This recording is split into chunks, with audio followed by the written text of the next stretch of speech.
साडा चिड़िया दा चंबा है, बाबुल हमने उड़ जान।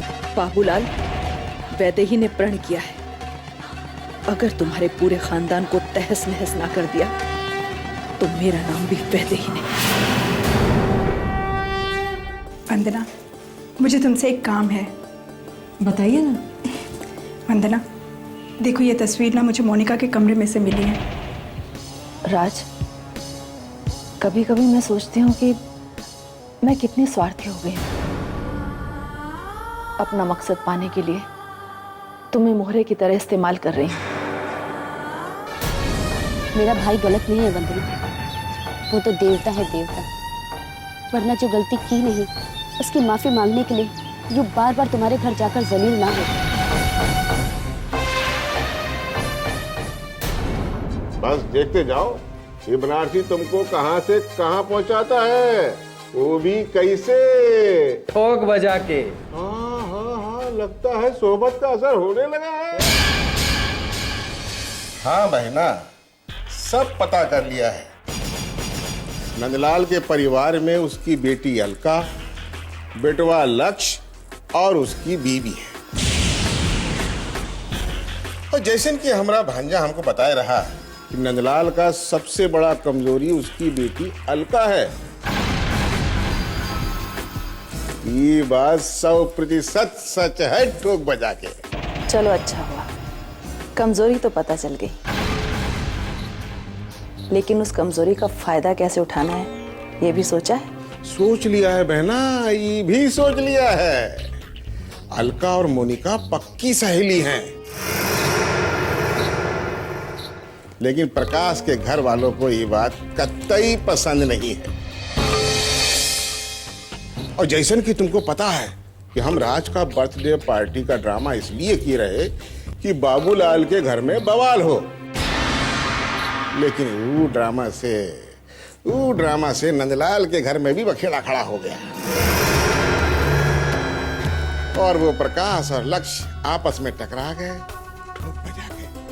ये तो मैं जानती हूँ। बस तो अब हमारा दिमाग कह रहा है कि अलका और मोनिका की दोस्ती हमरे बहुत ही काम आएगी। वो कैसे? अरे वो ऐसे प्यारी बहना कि हमरा भांजा मोनिका को अपने इशारे पर नचाएगा, और वो भी इस तरह कि बाबूलाल को लगे कि अलका उसको बहका रही है। बस फिर क्या, दोनों परिवार आपस में टकराएगा और तब हम अलका को मुसीबत में डालेंगे। तो क्या ही इल्जाम किस पर आएगा, ठोक बजा के? बाबूलाल के घर वालों पर। यही तो बहना, यही तो। जब ई लगने लगे कि दोनों परिवार एक दूसरे के खून के प्यासे हो गए हैं, बस तभी दोनों परिवार के सदस्यों में से किसी एक सदस्य को बलि चढ़ा देंगे, ठोक बजा के। मतलब मर्डर? अब बहना, वो कहावत तो तुम सुने ही होगी कि जंग और मोहब्बत में सब जायज है। अब जब बाबूलाल के घर पर कहर ढाना है तो ये सब के लिए तो तैयार रहना ही होगा बहना, ठोक बजा के। ठीक है भैया, तुम जैसा ठीक समझो करो, लेकिन इतना याद रखना कि फेरा उल्टा ना पड़ जाए। अरे बहना प्यारी, ये बनारसी सारी दुनिया को अपने फेरे में डालता है, खुद कभी किसी के फेरे में नहीं फंसता। बस अब तुम देखती जाओ बहना कि बनारसी कैसे कैसे चक्रव्यूह रचता है, वो भी कैसे, ठोक बजा के।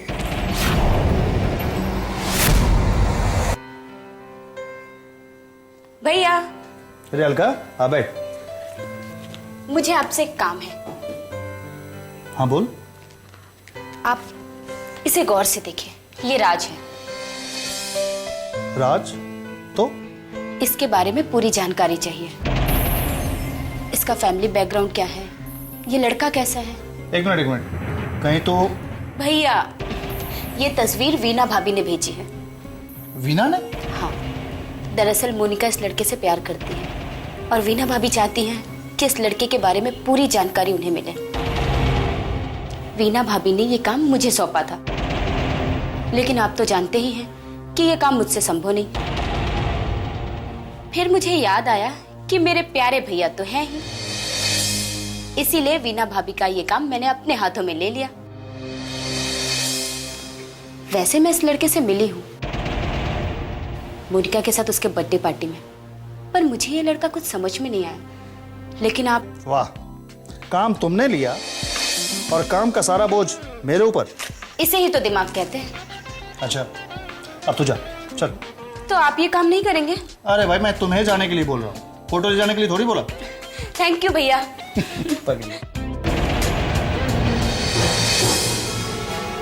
राज,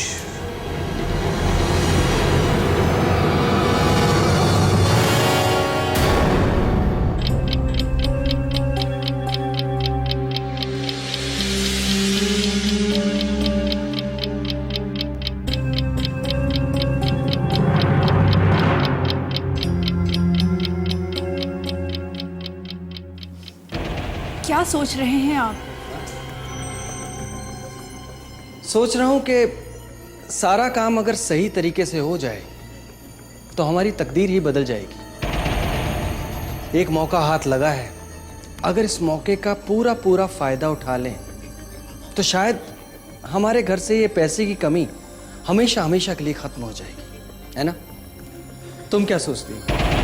मेरा सोचना तो ये है कि इंसान के पास जितना है उसे उतने में ही खुश रहना चाहिए। कभी कभी ज्यादा की चाहत इंसान को मुश्किल में डाल देती है।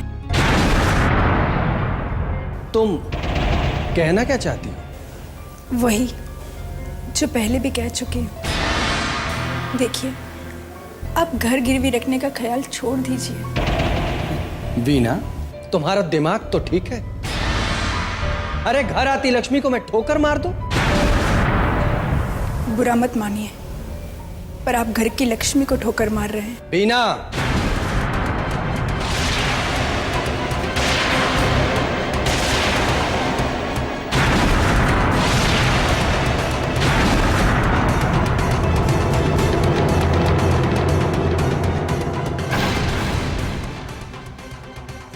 सही कह रही हूँ मैं। देखिए, आप मकान गिरवी रखने का ख्याल छोड़ दीजिए। भगवान ना करे अगर हमें बिजनेस में नुकसान हुआ तो क्या करेंगे हम? सारा परिवार सड़क पे आ जाएगा। सोचिए जरा। कुछ नहीं सोचना मुझे। तुम अपनी जुबान बंद रखो। कोई कुछ बोल नहीं रहा है तो सर पर आकर बैठ गई हो। ये क्या आप शुकन बके जा रही हो? अगर ऐसा कुछ नहीं भी होने वाला होगा ना, तो भी होकर रहेगा। कैसी पत्नी हो तुम जो अपने पति की तरक्की को नहीं बर्दाश्त कर सकी? कैसी बातें कर रहे हैं आप? अगर आपकी तरक्की होगी तो सबसे ज्यादा खुशी मुझे ही होगी, क्योंकि आपकी तरक्की से मेरी मांग में लगे सिंदूर की चमक और बढ़ जाएगी। मैं तो बस ये कह रही थी कि तरक्की का रास्ता जो आपने अपनाया है वो मुश्किलों से भरा है। बंद करो बकवास और खुद को ज्यादा अक्लमंद मत समझो। जो तुम्हारा काम है ना, वो करो। खाने को मिल रहा है, चुपचाप खाओ और जाकर सो जाओ।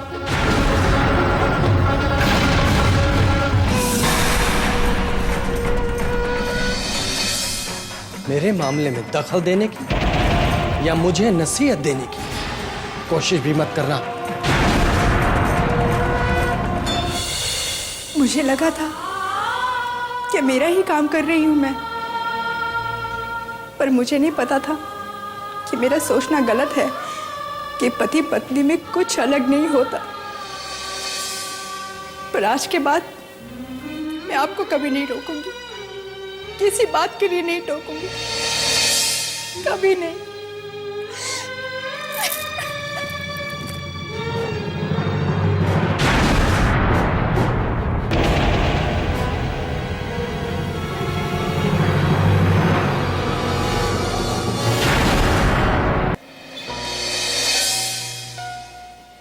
बाबूजी साइन कर दीजिए, मुझे जाना है। अरे भाई साइन तो मैं कर रहा हूं, लेकिन ये मैं चाहता हूं कि आप सब लोग एक बार फिर सोच लो। क्यों बहू? ओहो, पहले उसको देर हो रही है और ऊपर से लोगों की सलाह ले रहे हैं। क्यों बहू?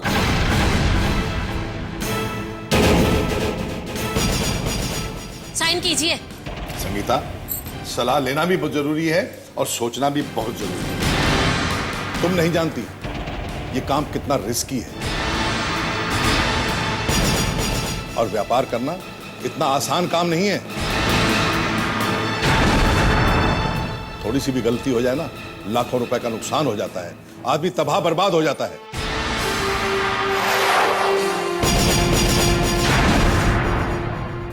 और तुम तो इतने साल से देख रही हो, पहले हम कहां थे और आज हम कहां हैं। बाबूजी वो आपकी भूल से सारा कारोबार तबाह हुआ था, लेकिन मुझसे ऐसा नहीं होगा, क्योंकि आप में और मुझ में यही फर्क है।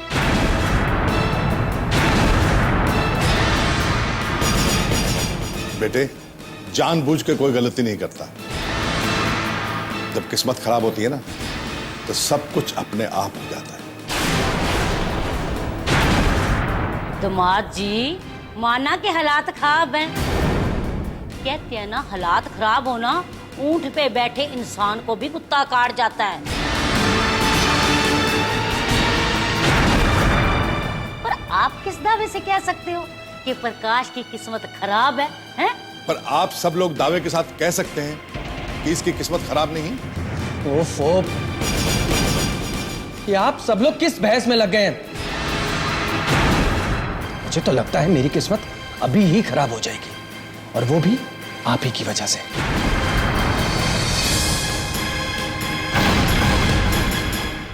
ओहो, जब हम ही उसका साथ नहीं देंगे तो किस्मत खाक साथ देगी। हाँ, आप साइन कीजिए। हाँ दामाद जी, कर दो ना साइन। क्या सोच रहे हो? ठीक है, ठीक है, यही तो यही से आप लोग कहते हैं तो मैं साइन कर देता हूं।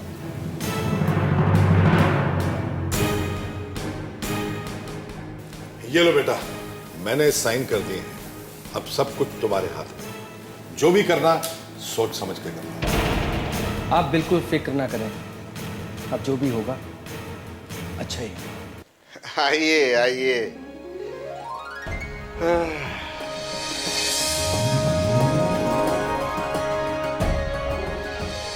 अरे भाई प्रकाश बाबू, कहाँ देख रहे हैं ठोक बजा के?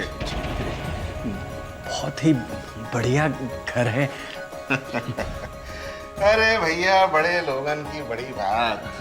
हाँ, आप बैठिए ना, जरा हम सेठ जी से मिलकर आता हूँ। जी हाँ बैठो।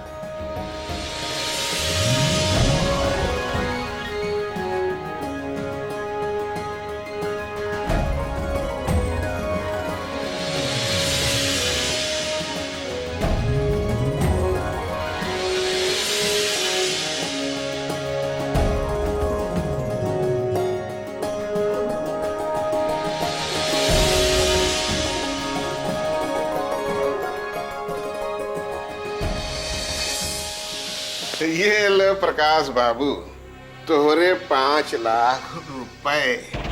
देख लो ठीक से, ठोक बजा के। लाख रुपए? देख लो ना। नहीं नहीं, आपने दिए ठीक ही होंगे, पर इतनी जल्दी मिल गए? सेठ जी तो मिले भी नहीं। अरे भैया प्रकाश, सेठ जी इतनी आसानी से किसी से नहीं मिलते हैं। अरे ये तो 5 लाख का बात है। वो तो जिसे 5 करोड़ देते हैं ना, उससे भी नहीं मिलते।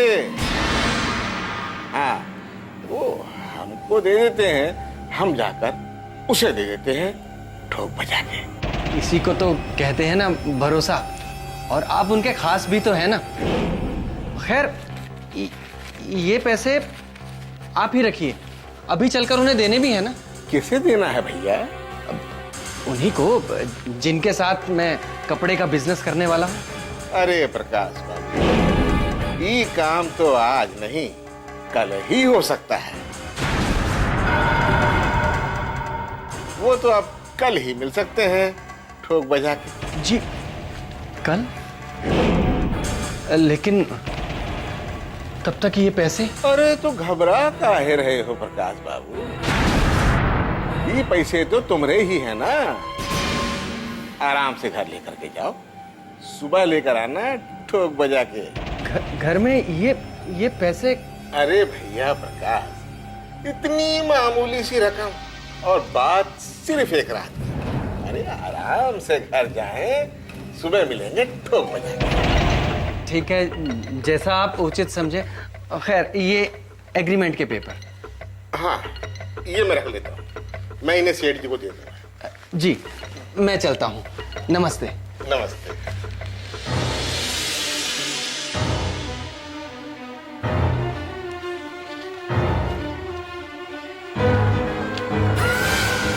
भैया, डील हो गई? हाँ प्यारी बहना, तुहार दुश्मन खुद ही अपनी गर्दन तोहरे हाथ में देकर गया है। ये लो, चाहे तोड़ो चाहे मरोड़ो ठोक बजा के।